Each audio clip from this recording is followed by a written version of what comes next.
Bom dia! Bom dia! Hoje a gente mostra como a natureza preservada pode render satisfação e dinheiro para o agricultor. Eu fui a campo e vi na prática como está crescendo o pagamento por serviços ambientais, como o crédito de carbono. Quantas árvores uma fábrica de chocolate ou uma fábrica de geladeiras precisam plantar para compensar o impacto ambiental que causam? E uma família de 4 pessoas, quanto emite de carbono? A gente imagina que vocês emitem mais ou menos 3 toneladas de carbono aqui por ano. Cresce o número de florestas plantadas para neutralizar a emissão de efeito estufa. Nós vamos falar desses temas na reportagem especial que você vê no final do programa de hoje. E veja outros assuntos do Globo Rural. Em Mato Grosso do Sul, você vai conhecer um manejo que controla a infestação de carrapatos nos bois. Uma técnica que não faz o uso de nenhum tipo de produto químico. Em Mato Grosso, a gente fala sobre o capim para a criação de gado de leite. Famílias do semiárido alagoano aguardam a construção de cisternas por causa do difícil acesso à água. Muitos brotos, ramos, mas as pimentas estão assim, bem pequenas. Por que será? O Globo Rural veio buscar a resposta. Produtores de mudas de citros em Dona Eusébia, na zona da Mata Mineira, são autuados e têm a comercialização comprometida por não se adequarem às normas do Ministério da Agricultura. No Pará, a comunidade ribeirinha se une para preservar o pirarucu. Uma pesquisa mostra que o peixe está ameaçado de extinção. No sertão do Nordeste, a cisterna é uma solução simples e barata para matar a sede de pessoas e animais. Mas as construções estão em ritmo lento e os investimentos públicos diminuem ano a ano. É o que mostra de Alagoas o repórter Pedro Ferro. Dona Luzanete mora nesta casa na região conhecida como Serra do Urubu, em Mata Grande, sertão alagoano. Não é todo dia que ela consegue lavar as roupas da família. 3 vezes por semana precisa andar cerca de 4 quilômetros para pegar água numa fonte. A gente sempre teve essa dificuldade aqui. Sempre foi isso, desde pequena mesmo. Era a gente pequenininha, tudo com um balde na cabeça, carregando. Hoje ela tem a ajuda deste jumento, cedido pela irmã. Já são 18 anos que a dona Luzanete faz esse mesmo trajeto em busca de água. Quase todos os dias ela gasta 40 minutos para ir e 40 para voltar. Mas o sonho de dona Luzanete é conseguir uma cisterna para armazenar a água da chuva. É um sonho pra gente, entendeu? É um sonho pra gente, porque hoje quem pode, quem tem condições faz, né? Mas a gente que não tem. As cisternas armazenam a água da chuva durante o inverno para ser usada na estiagem. A capacidade varia de 16 mil a 52 mil litros. Depende se é para consumo humano ou para produção. O mapeamento de quem precisa do benefício é feito por órgãos governamentais, associações, cooperativas e ONGs. A Joelma está entre as pessoas que visitam as famílias e fazem uma lista de espera. Os líderes vão até essas famílias com a gente, foi feita uma seleção, eu venho, faço o cadastramento, a gente faz a capacitação até chegar à construção das cisternas. O programa Cisternas foi criado em 2003 pelo governo federal. A ASA, Articulação do Semiárido Brasileiro, é uma das principais executoras. É uma rede formada por mais de 3 mil organizações da sociedade civil. Desde o início do programa, já foram construídas mais de 1 milhão de cisternas em 9 estados nordestinos e no norte de Minas Gerais. Só que ainda existe uma demanda de mais de 1 milhão de cisternas.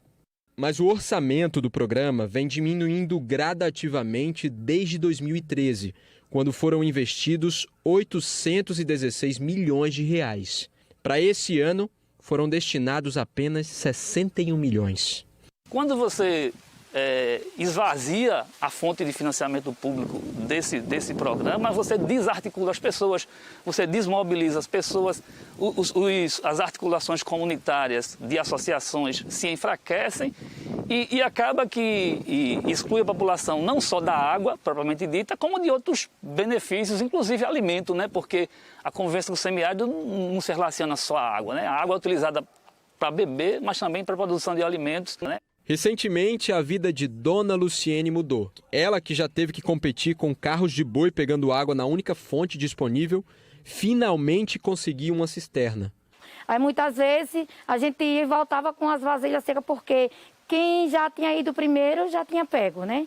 Ela ficou viúva quando os 3 filhos eram pequenos. De lá para cá, travou sozinha uma batalha para conseguir o básico dentro de casa. Muitas vezes eu preferia eles tomar água e eu ficar sem, né?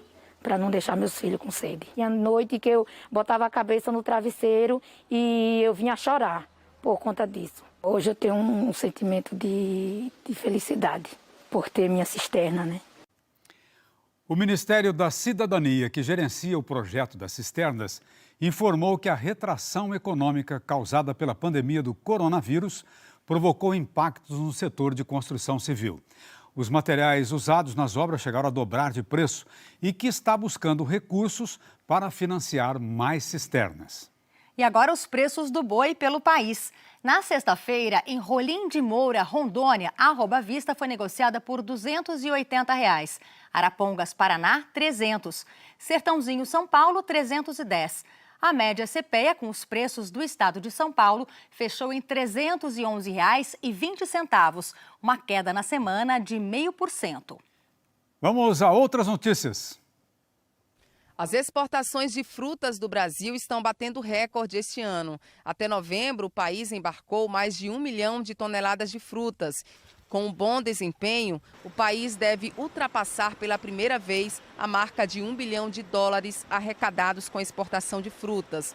E as vendas internacionais de feijão também dispararam. Até novembro, as exportações superaram as 200 mil toneladas, volume que nunca tinha sido atingido antes, nem contando os 12 meses do ano. Apesar de o principal estado produtor ser o Paraná, mais de 65% do feijão exportado pelo país saiu de Mato Grosso.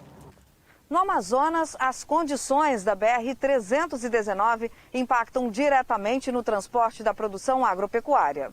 Agora é o período chuvoso aqui na região e os moradores não conseguem escoar seus produtos. Ou a gente mexe com gado e a produção lavoura nossa é para consumo mesmo, porque se você plantar para exportação, para vender, não tem como, porque essa época fica bem complicado de tirar o produto da gente, né? Cooperativas e sindicatos rurais de 9 municípios de Mato Grosso enviaram carta aberta ao Ministério da Agricultura e à AproSoja, relatando que produtores estão tendo dificuldades para receber insumos, como fertilizantes e defensivos, que serão usados na próxima safra. Segundo o documento, as empresas fornecedoras não estão cumprindo contratos de compra e venda e gerando uma série de prejuízos que podem afetar safras futuras. O Ministério da Agricultura disse que o assunto está sendo analisado. Produtores de mudas de citros de Minas Gerais podem sofrer um grande prejuízo. Eles estão impedidos de vender a produção por descumprir normas técnicas do Ministério da Agricultura. O seu Hamilton tem 25 anos dedicados à plantação de mudas de citros. E são várias espécies, principalmente mudas de tangerina pocã e limão Tahiti. A produção sempre foi assim, direto no solo. Mas uma normativa do Ministério da Agricultura, Pecuária e Abastecimento exige agora que a produção de mudas deve ser em estufa, com uso de substrato e sem contato com o solo. A forma que a gente planta aqui, a gente transplanta para o chão, para a terra. E eu não vejo por que eles trocarem agora para o substrato. Pelo menos 7 produtores de mudas de citros do município de Dona Eusébia, na Zona da Mata, foram autuados pelo Ministério da Agricultura nesta primeira fiscalização. Agora, eles estão proibidos de comercializar as mudas, que já estão prontas. Hoje eu tomo um prejuízo aqui de R$80 mil. Eu não sei nem o que fazer, que o pão meu é esse aí, ó. Segundo o Ministério da Agricultura, as exigências para a produção de citros seguem critérios técnicos para evitar doenças e pragas e garantir a qualidade da citricultura no país. O uso do substrato sem contato com o solo seria para evitar a contaminação das mudas por doenças de raízes, como a gomose. Já a produção protegida por telas evita a entrada de insetos que causam grande prejuízo para a citricultura, como o psilídeo, que transmite a bactéria que causa o greening, ou amarelão. O município de Dona Eusébia tem 7 mil habitantes e é o maior produtor de mudas de citros de Minas Gerais. São 4 milhões de unidades por ano e 90% da economia do município vem da agricultura familiar. São pequenas propriedades, Ou seja, em muitas dessas propriedades não tem nem documento, escritura, para poder fazer um financiamento. E quando esse financiamento é feito, se nós perder essa multa que está no campo, nós estamos acabando com o nosso município. Em protesto, eles chegaram a interditar um trecho da MG 285 com pneus e atearam fogo. O secretário de Agricultura diz que com a pandemia ficou inviável fazer as alterações. O que nós pedimos hoje é dar um prazo para poder colher a muda que está no campo. O Elton foi um dos poucos produtores de mudas de citros de Dona Eusébia que conseguiram construir a estufa.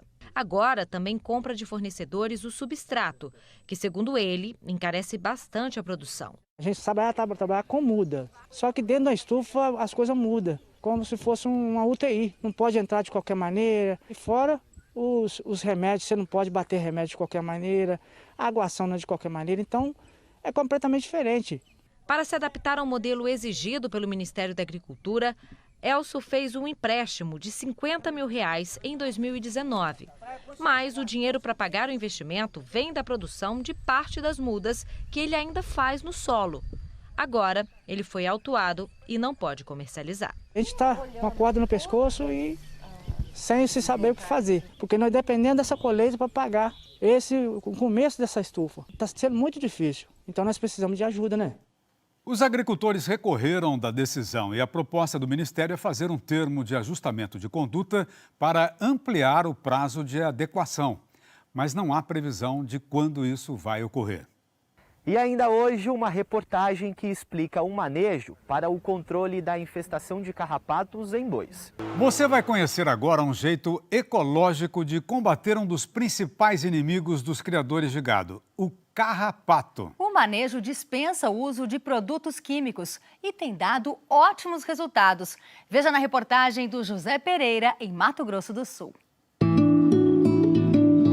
Um transtorno gigante causado por um bichinho tão pequeno. 40 carrapatos, em média, num animal, causam um prejuízo no gado de corte por animal de 1,2 arroba ao ano. O parasita se alimenta do sangue do animal, provoca anemia, inflama a pele, causa lesões. A depender da infestação, a irritação é tanta que o gado não come direito e fica debilitado. O chamado carrapato do boi, da espécie Rhipicephalus micrópolis, ainda é um dos transmissores da tristeza parasitária bovina, uma doença grave que pode levar os animais à morte. Ela mata vários animais, né? E isso você não tem só a perda dos animais, você tem o tratamento que você tem que fazer também, a proteção nos outros animais. Então não é uma coisa muito fácil para o produtor. A Embrapa calcula que o prejuízo causado pelo carrapato do boi no Brasil ultrapasse os 3 bilhões de dólares por ano. Por isso que aqui na fazenda do Renato Pasolini, em Rio Verde, ninguém descuida. Os animais que chegam ficam em quarentena e depois recebem dosagens frequentes de carrapaticida. Acredito eu que sem esse controle a gente tem desempenhos bem inferiores. O ganho de peso dá uma diferença bem grande. O pecuarista tem um custo para comprar o carrapaticida e para aplicar nos animais. E o controle muitas vezes não dá o resultado esperado. Parte dos carrapatos ficou resistente aos produtos disponíveis no mercado. Se tivesse controle de carrapatos sem o uso de qualquer tipo de produto químico, seria uma evolução para a pecuária. Você está eliminando vários processos dentro da pecuária se você conseguir fazer esse controle sem a utilização de produtos, né? Esse manejo já existe. Foi desenvolvido pela Embrapa Gado de Corte em 2019, com resultados animadores. Os testes foram realizados com os animais da raça Senepol e Angus e foram liderados pelo veterinário Renato Andreotti. Ela foi uma alternativa que surgiu baseado no estudo da ecologia do carrapato. Então, como a gente tem um laboratório de carrapato, a gente começou a pensar numa alternativa para separar o carrapato do boi, naturalmente com base no manejo.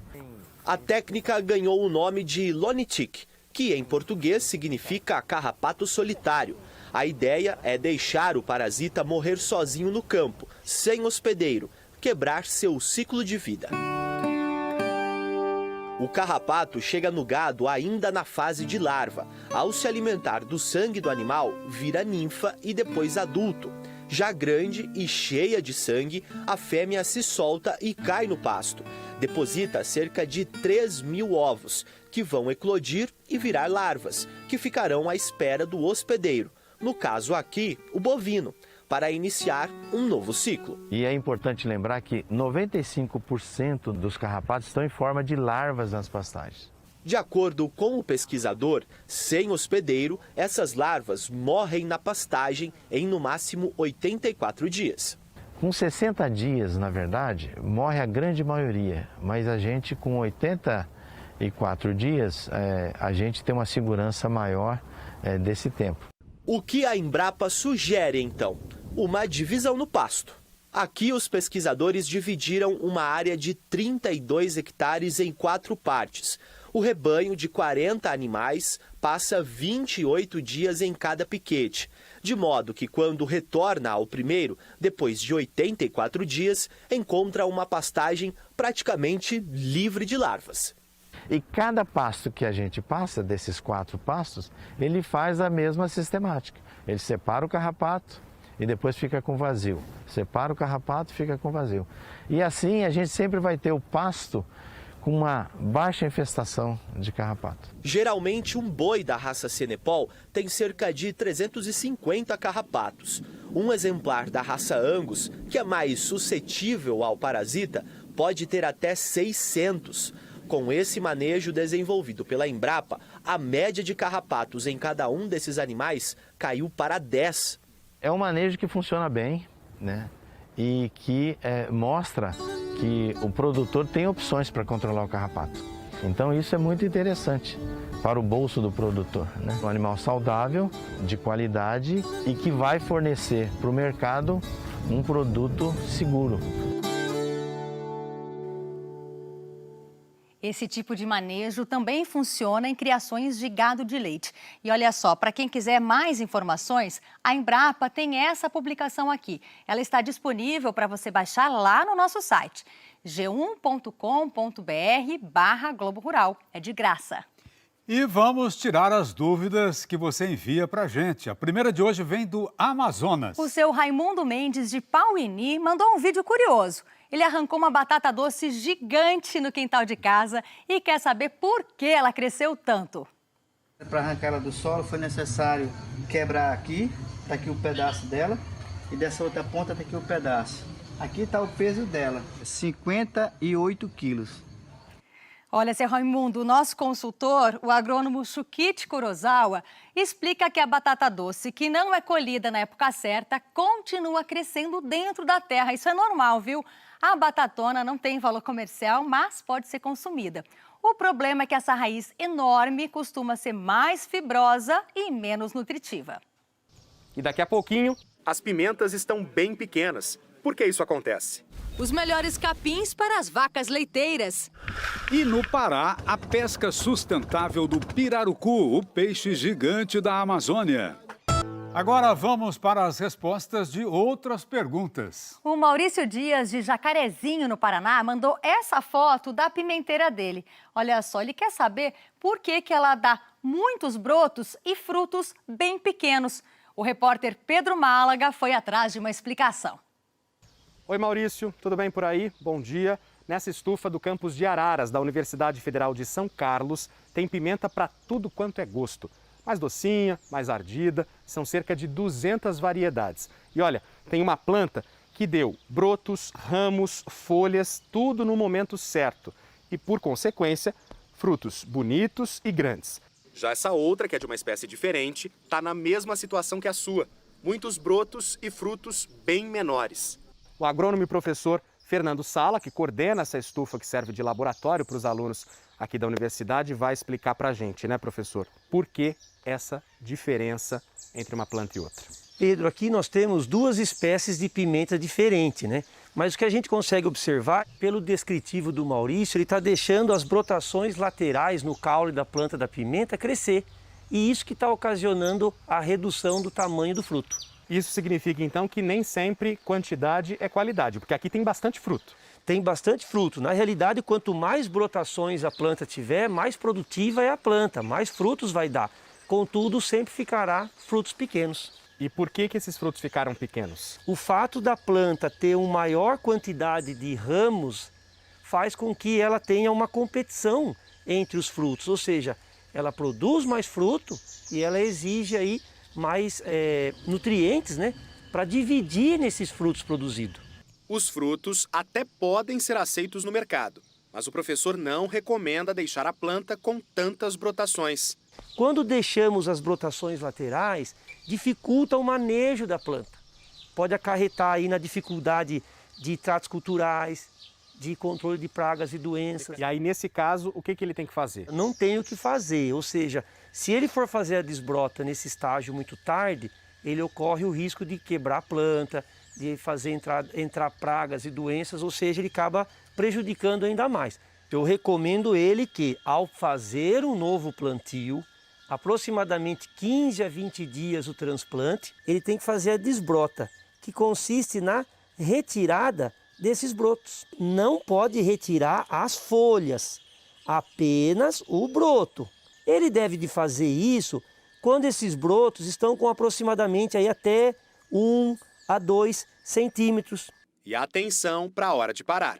Essa desbrota tem que ser feito até a primeira bifurcação, ou seja, quando a pimenteira solta a primeira flor, e aí para o desbrote. Senão vai acabar eliminando os ramos também produtivos e mais importantes da planta. Na realidade, ele tem que educar a planta a ser conduzida com essa desbrota para manter o ramo principal sem nenhuma brotação lateral, e após chegada dessa primeira flor, ele deixa a planta em crescimento livre, como essa que nós temos aqui, demonstrando um crescimento normal e a produção de frutos com tamanho maior.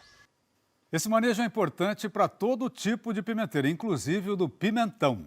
O Éder Luiz, de Mato Grosso do Sul, Edmilson, da Bahia, a Kátia, de Minas Gerais e o Antoni, da Paraíba, querem informações sobre o plantio de maracujá. Veja só essa publicação da Embrapa. Ela traz respostas para 500 perguntas sobre o cultivo da planta. Fala sobre semente muda, implantação do pomar, a colheita. Lá no nosso site está o caminho para baixar o conteúdo. É tudo de graça. O Fernando Ribeiro, de São Francisco de Itabapuana, no Rio de Janeiro, quer saber qual é o melhor capim para um rebanho de vacas leiteiras. Fernando, quem esclarece sua dúvida é o pessoal da Empaer, empresa mato-grossense de pesquisa, assistência técnica e extensão rural. Todo criador sabe que uma boa pastagem faz a diferença na produção das vacas. Para falar sobre o capim ideal para o rebanho, eu estou aqui com o agrônomo Felipe dos Santos. Felipe, o Fernando pede um capim para o gado de leite. O que dá para a gente falar para ele? Na escolha de um capim para a produção de leite, é necessário levar em consideração a produtividade e a qualidade forrageira do material, analisar a adaptação desse material para o clima e o solo da região. Segundo o Dr. Felipe, em se tratando de gado de leite, além de produzir muitas folhas, o capim precisa ter também um alto teor de proteína. Quando a gente consegue acima de 15% de proteína no material, é considerado material de excelente qualidade, né? Nós temos aqui a grama Gigs, um material com 20% de proteína bruta na matéria seca, uma grama de porte médio e que, quando comparado com as gramas do mesmo gênero, tem uma capacidade de suporte maior no período de estiagem. Mas há muitas outras opções. A grama Gigs, assim como a maioria das gramas do gênero sínodo, são multiplicadas por mudas. Hoje existem materiais desse gênero que são multiplicadas por sementes. É o caso do capim vaqueiro. Isso facilita para o produtor? Isso facilita e reduz o custo para a implantação.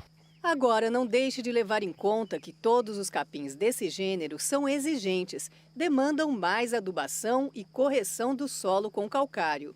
Para solos de média fertilidade, temos o BRS Piatã.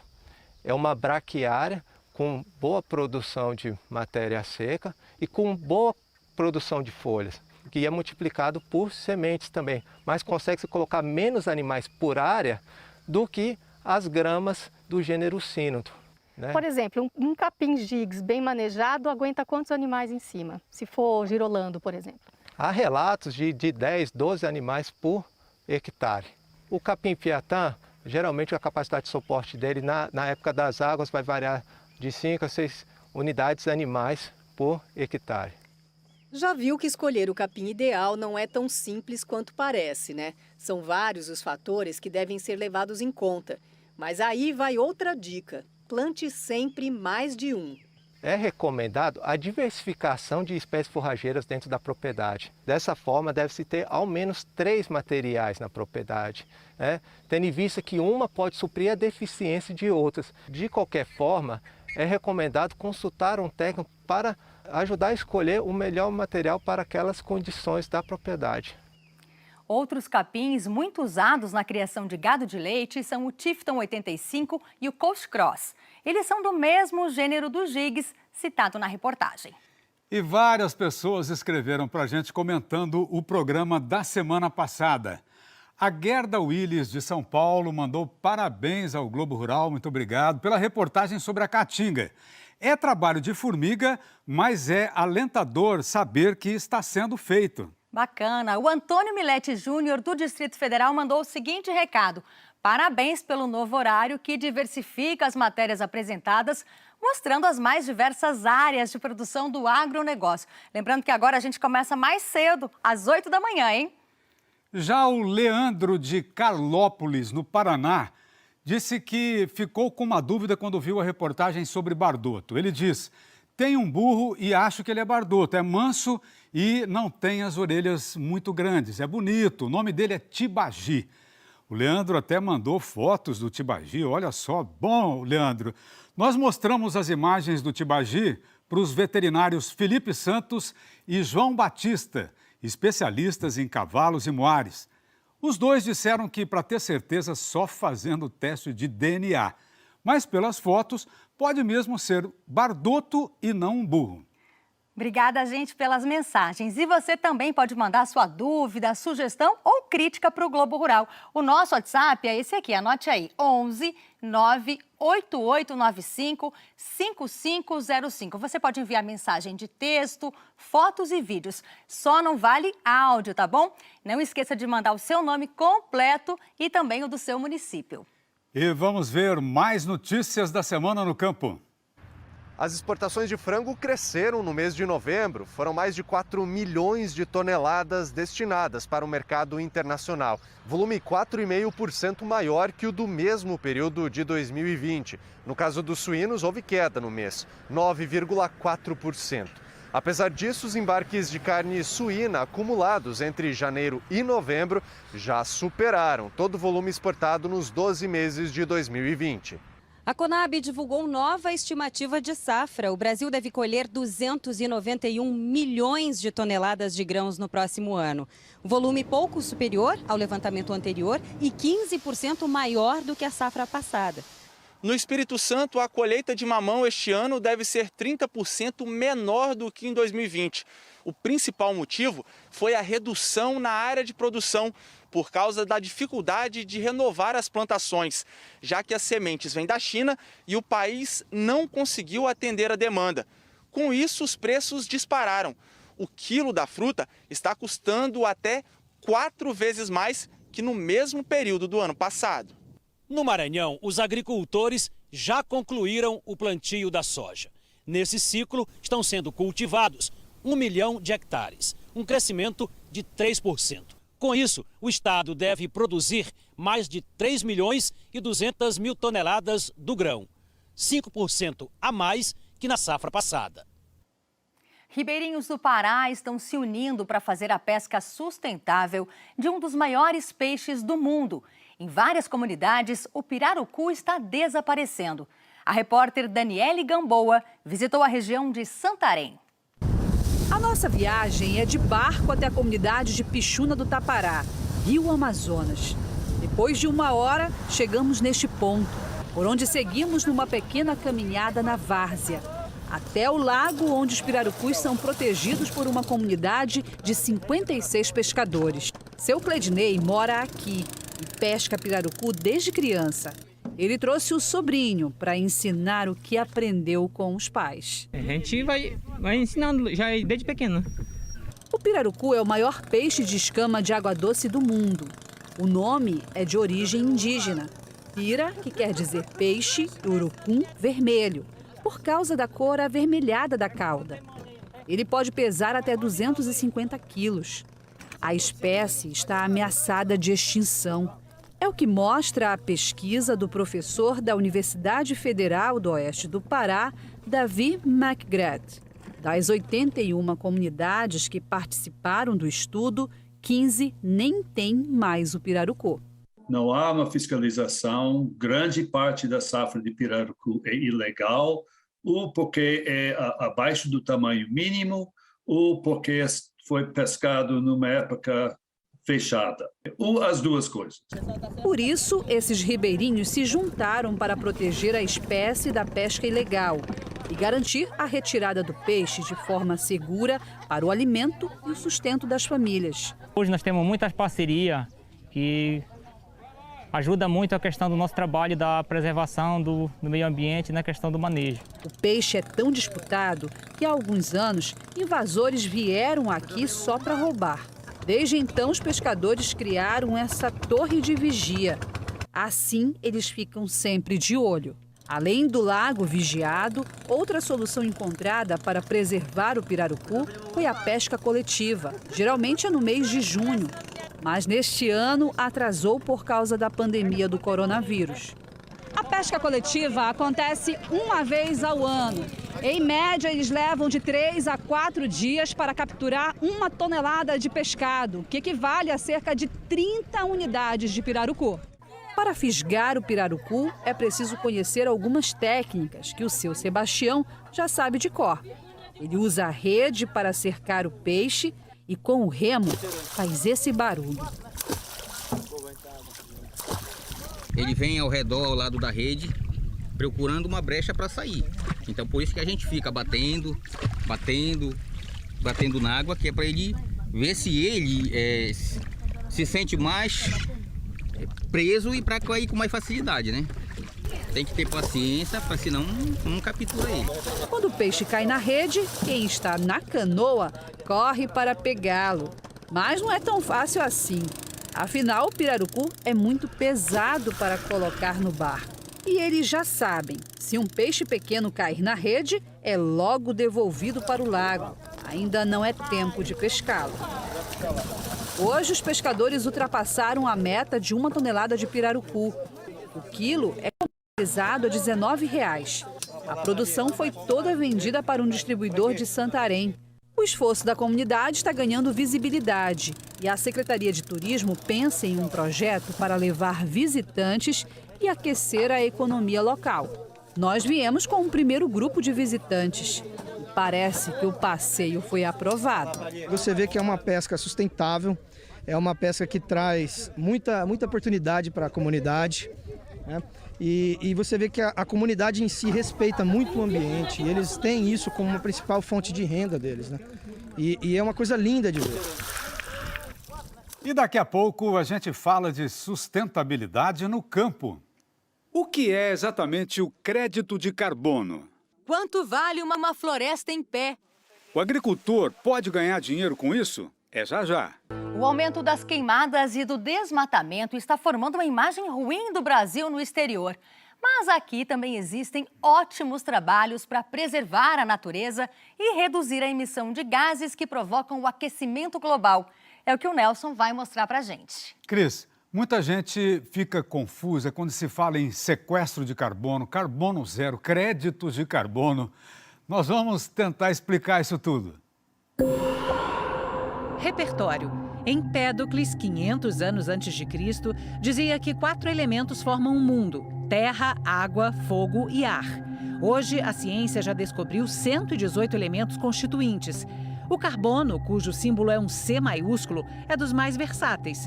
Aparece de várias formas nas coisas que conhecemos.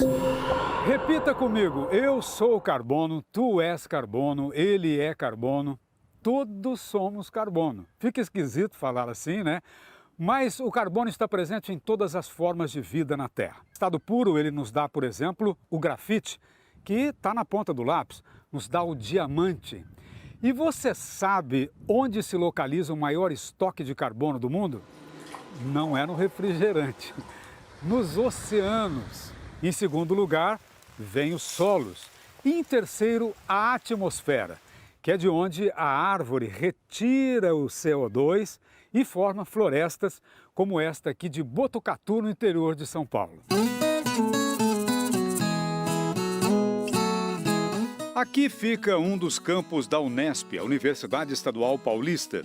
É nessas saudáveis reservas de mata que o professor Iraê Guerrini coordena as pesquisas ambientais. Essa aqui o que é? Isso aqui é um pau d'alho.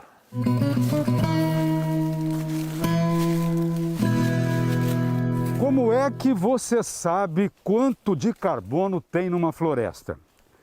Nós vamos acompanhar a medição agora numa das reservas da Unesp de Botucatu, começando com a estocagem de carbono do solo.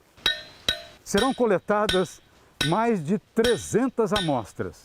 Amostras de terra, amostras de serapilheira, de tudo que compõe o chão da floresta. 2 metros e 21 centímetros. Amostra de dados, grossura, altura, árvore nascendo, caducando.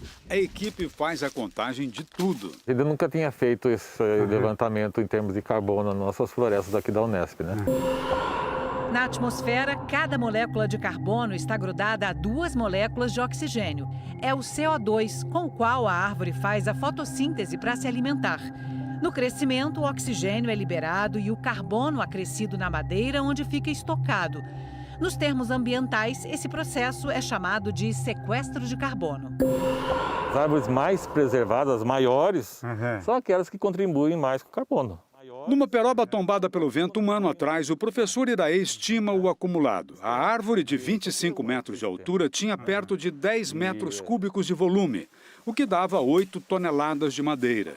Como nesta espécie, pela densidade, o elemento C é praticamente a metade, estamos sentados aí sobre 4.000 quilos de carbono. O professor explica que o carbono vai ficar anos e anos na peroba até ser liberado pelos micro-organismos de decomposição. O destino daquelas amostras é o Laboratório de Absorção Atômica.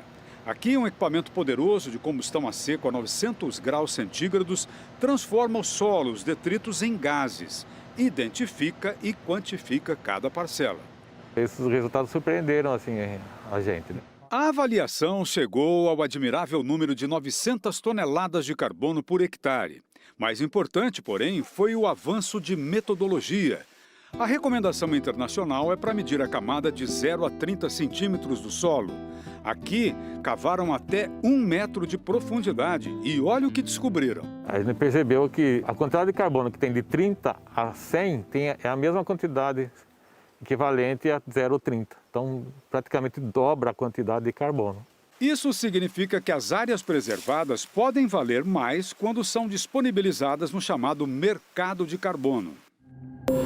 Empresas que emitem gases nocivos podem adquirir títulos verdes chamados de créditos de carbono. O dinheiro vai para a conservação de florestas públicas ou privadas, compensando assim as pegadas de carbono que todo mundo deixa. Pausa em Botucatu para visitar um município pioneiro em pagamento de serviços ambientais, Extrema, divisa de São Paulo com o sul de Minas. Poucos se dão conta, mas viver é causar impacto ambiental. Seja para comer, beber, se vestir e calçar, morar, viajar, se comunicar, a gente está sempre consumindo algo que, de alguma forma, vem da natureza. Você já parou para pensar quanto a sua vida custa para o planeta? A gente vai ter uma ideia disso na ponta dessa pracinha, na periferia de Extrema, onde fica aquela simpática casinha branca. Bom dia, pessoal. Bom dia. Aqui mora o casal Eduardo Toledo, metalúrgico, e a Vanessa Mizuno, professora, mais os filhos Eduardo e Larissa. recebendo o entrevistador ambiental Lucas Pereira. Pergunta básica: qual a pegada de carbono da família? Esse cálculo nunca... É possível fazer. Sim, mas nós nunca fizemos. O que vocês mais consomem aqui de energia? Qual que é o aparelho que cada um aqui mais consome? Vamos chegar, vamos entrar. Opa, vamos lá. Conhecer a casa. Inventário rápido: 2 carros a gasolina, 17 lâmpadas, 4 aparelhos de TV, climatizador, liquidificador, cafeteira, torradeira, geladeira, micro-ondas, máquina de lavar, computador, videogame, celulares, chuveiro. Pessoal, quanto vocês gastam de energia elétrica aqui, mais ou menos, por mês? Você sabe? É uns 350. R$350. Tá cara a conta, né? Tá bem cara. Lucas começa a fazer contas enquanto Vanessa gentilmente nos passa um café. Biólogo, ele é da ONG Iniciativa Verde, parceira e financiadora de projetos ambientais em Extrema. A gente imagina que vocês emitem mais ou menos 3 toneladas de carbono aqui por ano. A gente já tinha escutado falar, porém a gente não imaginava que era tão impactante, vamos dizer assim, uma vida normal. E aí, para compensar isso, a família precisa plantar mais ou menos 17 a 20 árvores por ano. O excesso de gases nocivos na atmosfera é uma das causas do aquecimento global. As plantas em crescimento retiram carbono da atmosfera, reduzindo assim o impacto das pegadas de indústrias, agricultura, carros e famílias. Claro que não é o caso de se sair por aí batendo de porta em porta, anunciando: olha, aqui estão as mudas para compensar as pegadas da sua família durante o ano. Mas, de forma indireta, aqui na região isso já vem acontecendo em grande escala. Nós estamos trabalhando incansavelmente para que a gente chegue a 2030 neutro em emissões de gases de efeito estufa. E para isso nós criamos uma legislação em 2018, que é a Política Municipal de Combate às Mudanças Climáticas. O biólogo Paulo Pereira enaltece Extrema estar agora colhendo frutos do programa ambiental semeado no início do século, como esse inventário das emissões, que foi feito não só com as famílias, mas principalmente com as empresas atraídas para cá. Com mais recursos, a prefeitura moderniza os prédios públicos, melhora a saúde, educação e talvez seja um dos únicos municípios do país a ter praticamente todas as estradas rurais asfaltadas. A área rural produz serviços ambientais que são consumidos nas cidades. E a área rural é onde nós conseguimos mitigar todos os impactos ambientais causados pelos grandes centros urbanos, né? Com dinheiro de impostos e patrocínio de ONGs nacionais e internacionais, nada menos que 2 milhões de árvores foram plantadas aqui, reconstituindo cerca de 1.500 hectares. E, recentemente, as contribuições passaram a fluir de outras vertentes. A placa informa que a Panasonic apadrinha a regeneração desta capoeira. O que uma multinacional de eletrodoméstico tem a ver com o plantio de árvore? É quase que uma obrigação nossa, como sociedade, a estar fazendo esse investimento. Tudo que a gente emite, a gente compensa. Sergei Epov, vice-presidente para a América Latina, garante que a fábrica de Extrema, maior da companhia no Brasil com 1.200 funcionários, já alcança neutralidade em relação aos gases de efeito estufa. Todo ano custeia o plantio de 3.000 árvores. Foram 3 anos, 9.000 árvores a gente plantou nesse programa todo. A gente sabe que se a gente não fizer esse processo, não tem futuro. Falamos da japonesa Panasonic, mas poderíamos citar a brasileiríssima Copenhagen. A gente vê que falar de sustentabilidade agrega valor para o nosso consumidor ter certeza que consome um produto responsável. A bióloga Franciane Almeida, especialista em desenvolvimento sustentável, conta que a fábrica de chocolate já praticava a criteriosa destinação de resíduos, índice de reciclagem de 95%, efluentes tratados num reator biológico, decompostos por bactérias, devolvendo água para reuso e irrigação. Agora, começa a compensar também as emissões. Nós já plantamos quase 12 mil árvores nesse período, uma área equivalente a 60 mil metros quadrados. Copenhagen e Panasonic são só 2 exemplos de muitas marcas conhecidas participando do Extrema no Clima. Chega a 150 o número de empresas baseadas aqui que assinaram contratos para compensar impactos ambientais. Como a Bal do Brasil, que fabrica latinhas de cerveja e refrigerante, plantou 20 mil árvores para compensar 3.200 toneladas de carbono equivalente. Assim, o município todo hoje já neutraliza 30% das emissões. Lembrando que a meta mundial é chegar ao carbono zero em 2050.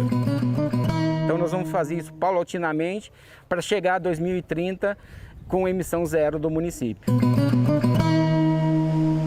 No começo, o programa aqui focou na conservação das nascentes do Jaguari. Em várias ocasiões, o Globo Rural mostrou a vazão deste rio, que desce a Serra da Mantiqueira para ser consumido inteirinho em São Paulo. As mudanças climáticas trouxeram novas urgências. Além da água, é preciso cuidar também de outros bens da natureza fundamentais para a nossa sobrevivência. São os chamados serviços ecossistêmicos. Nós vamos destrinchar isso no próximo bloco. Até já! A floresta vale mais em pé do que no chão.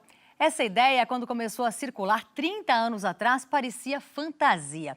Agora, um pedaço de natureza preservado já é reconhecido como mais um rendimento do campo. Na segunda parte da reportagem especial de hoje, a gente mostra como os créditos de carbono já se transformam em créditos de sustentabilidade.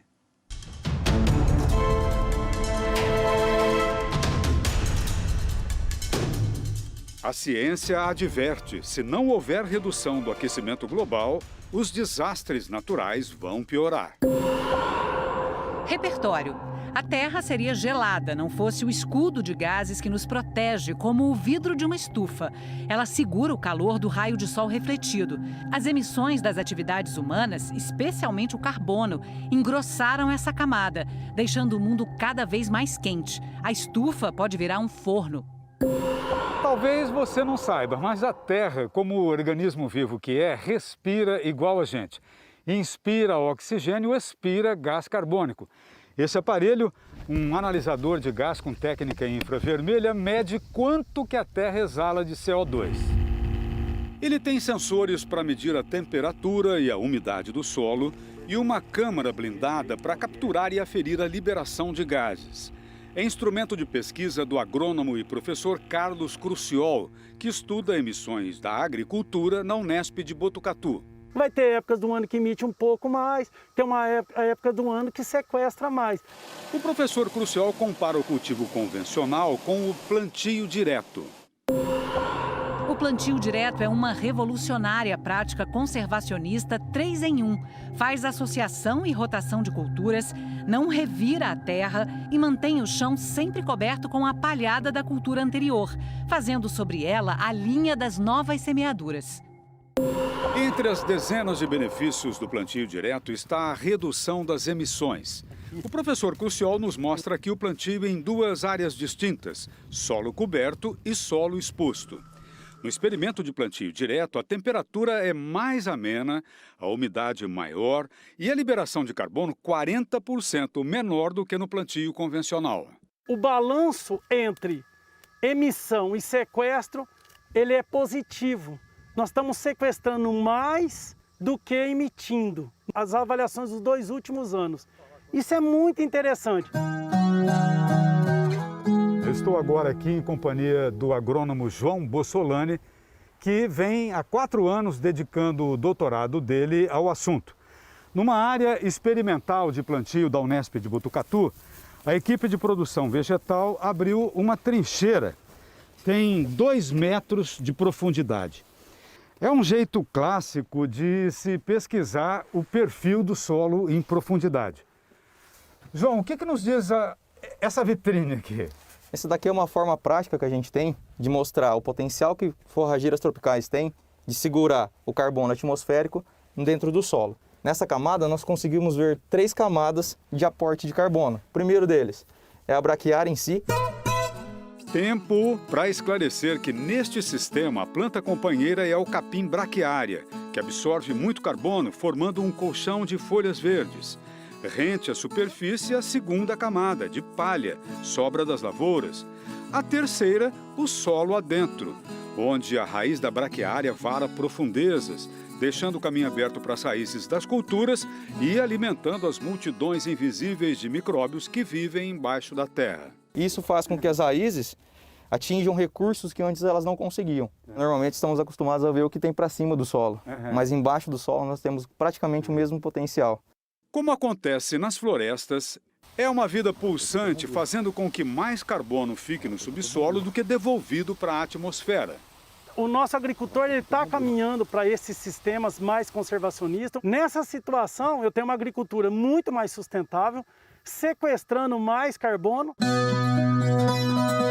Há quem tenha dificuldade em entender essa história de sequestro de carbono. Fica fácil entender se usar outra palavra. Em vez de sequestro, fale estocagem. Olhe para qualquer peça de madeira ao seu redor. Uma porta, uma mesa, uma cadeira, isso aí é carbono estocado. Uma mudinha de araucária como essa, que tem 1 palmo de altura, cresce capturando carbono da atmosfera. Para se transformar numa árvore de porte assim, com 30 metros aproximadamente, leva tempo. Por isso é que os contratos de carbono geralmente são feitos com duração de 30 anos. Em 2013, mostramos o primeiro contrato do tipo na Serra da Mantiqueira, em Minas. O proprietário Rubens Carbone destinava um pasto para reflorestamento, o que hoje é um capoeirão. Recentemente, outro contrato de crédito de carbono, na base de R$ 300 por hectare por ano. E qual é a área hoje destinada à preservação? Nelson, o total são 74 hectares, dos quais 50 já são destinados à preservação. Antes foi com o Banco Itaú.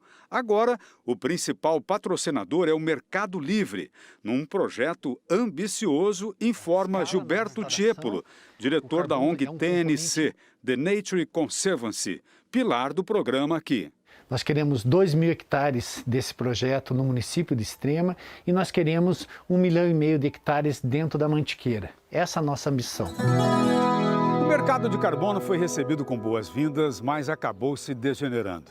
Às vezes vendiam a área de compensação para mais de uma empresa, derrubavam a vegetação, mas agora os programas se aprimoraram. Estão trabalhando até com QR Code para checagem em tempo real das florestas preservadas. E o foco não é só o carbono, mas toda a biodiversidade contemplada no ambiente. São chamados créditos de sustentabilidade. Além da captura de carbono propriamente, o crédito de sustentabilidade contempla todos os bichos, visíveis e invisíveis, todas as plantas, fungos, qualidade da água, do ar, paisagem, oxigênio. Ao todo, 27 serviços ambientais podem ser catalogados numa floresta conservada. A grande dificuldade era como valorar o serviço ambiental, o serviço ecossistema. E essa é a inovação que a gente trouxe junto com a Unesp. A economista Maria Tereza Umbelino levou o crédito de sustentabilidade para a internet. Trabalhando em parceria com aquela equipe de pesquisa do professor Iraê Guerrini, da Unesp de Botucatu, montou o programa Brasil Mata Viva para explorar esse novo modelo de negócio no mercado de proteção ambiental. E a unidade de crédito e sustentabilidade, ela tem a certificação que atesta que ela está promovendo a proteção de X-fauna, a proteção de X-flora. No escritório do Brasil Mata Viva, em São Paulo, Maria Tereza explica que o impulso para isso é a demanda das empresas que buscam o padrão ESG. Vem do inglês, E de environmental, ambiental, respeitar a natureza. S de social, respeitar os direitos do trabalhador, do consumidor. G de governança, respeitar a lei, pagar os impostos, não alimentar corruptos. ESG é identidade numa economia honesta e verde. A plataforma Tesouro Verde é um ambiente desenvolvido para as empresas adquirirem uma certificação ESG. Alessandra Umbelino Simiema, filha de Maria Tereza, economista também, nos apresenta a plataforma virtual intitulada Tesouro Verde, que funciona como um balcão para a venda das tais UCS, Unidades de Crédito de Sustentabilidade. É um aplicativo onde podem se cadastrar tanto quem tem área de conservação como quem tem compensação para fazer. Aqui a tela de uma empresa que, aplicando cerca de R$40 mil por ano, preserva 3 hectares de floresta, cujo inventário é de 500 espécies de plantas, 1.700 espécies de fauna, fluxo de 10 metros cúbicos de água, além de 225 toneladas de carbono estocadas. Esse modelo brasileiro de ética ambiental, enxergando a floresta como fábrica viva, repercutiu na ONU. Falando na COP26, mês passado, Alessandra destacou a experiência do Tesouro Verde no Amapá. Um estado com 95% das florestas preservadas, mas com metade da população vivendo abaixo da linha da pobreza. Tesouro Verde é uma das metodologias, uma das plataformas que a gente escolheu aqui para implantar no estado do Amapá, para mensurar os serviços ambientais que a floresta sempre prestou. Eduardo Tavares, secretário de Planejamento do Amapá, conta que o Estado oferece uma série de benefícios, como parcelamento de dívidas, para empresas que buscam o selo de certificação do Tesouro Verde. Mais de 500 empresas hoje certificadas, e a ideia é que o Estado do Amapá seja um exportador de serviços ambientais, como o próprio Brasil defende que a Amazônia seja um exportador de serviços ambientais. O programa tem construtora, mina de ouro, fazenda de gado, indústrias, como a Mina Sol, fábrica de placas fotovoltaicas. Fazenda solar é uma modalidade que começa a se espalhar pelo campo, aposta o diretor Cleverson Silva. Num ramo que, por si só, já contribui para despoluir a atmosfera, ele diz que não poderia se furtar a participar do programa. Eu tenho que estar credenciado a esse tipo de movimento. Cada ponto de energia solar que uma indústria coloca hoje no mercado, reduz drasticamente a emissão de gás carbônico no meio ambiente. Engano você achar que compensar pegada só está ao alcance de grandes empresas. Em São Paulo, uma clínica odontológica, a Viana Fracino, optou por buscar o selo de certificação do Tesouro Verde. A gente tem que melhorar todo o nosso redor para poder oferecer uma evolução a todos, uma melhora geral. Consultório familiar, doutora Suzana Fracino e os filhos Alexandre, Rodrigo, mais a nora Sâmia. A diretriz é seguir protocolos. Para entrar, por exemplo, em prevenção contra a Covid, você tem que passar por uma plataforma de higienização de calçados. As dezenas de aventais, máscaras, toucas, algodões, todo o descarte dos resíduos diários já tinha destinação ambientalmente correta. Agora, o selo do Tesouro Verde sinaliza que as emissões da clínica também são compensadas. Cuidar do ser humano é muito diferente de cuidar da humanidade. Para limpar as pegadas ecológicas, preservando um pedacinho da floresta amazônica no Amapá, homologaram 2 unidades de créditos de sustentabilidade renováveis anualmente por cerca de R$1.000. O que não considera um gasto, mas investimento, baseado em 3 pilares. Ciência, ética e coerência. Isso custa mais para você, não? Não, vou me sentir prejudicando menos o meio ambiente. A cliente Juliana Pereira diz que o selo verde a faz refletir sobre o futuro das crianças. Hoje a gente já está observando os impactos disso, o que dirá daqui 20, 30 anos, né? Então, a gente tem que fazer alguma coisa hoje para que eles não sofram ainda mais essas consequências. Nosso país vem batendo recordes de desmatamento nos últimos anos. Mas o Brasil tem tudo para ser uma potência verde, não é, Nelson? Com certeza, Cris. Você vê o engajamento. Foi só colocar o selo verde na prateleira. Que resultado que deu, esperançoso. Como diz aquele verso da poetisa Elisa Lucinda, sei que não dá para mudar o começo, mas se a gente quiser, vai dar para mudar o final. É o que todos esperamos. E com essa bela mensagem, a gente termina o programa de hoje. Um bom dia para você. Bom dia, até domingo que vem.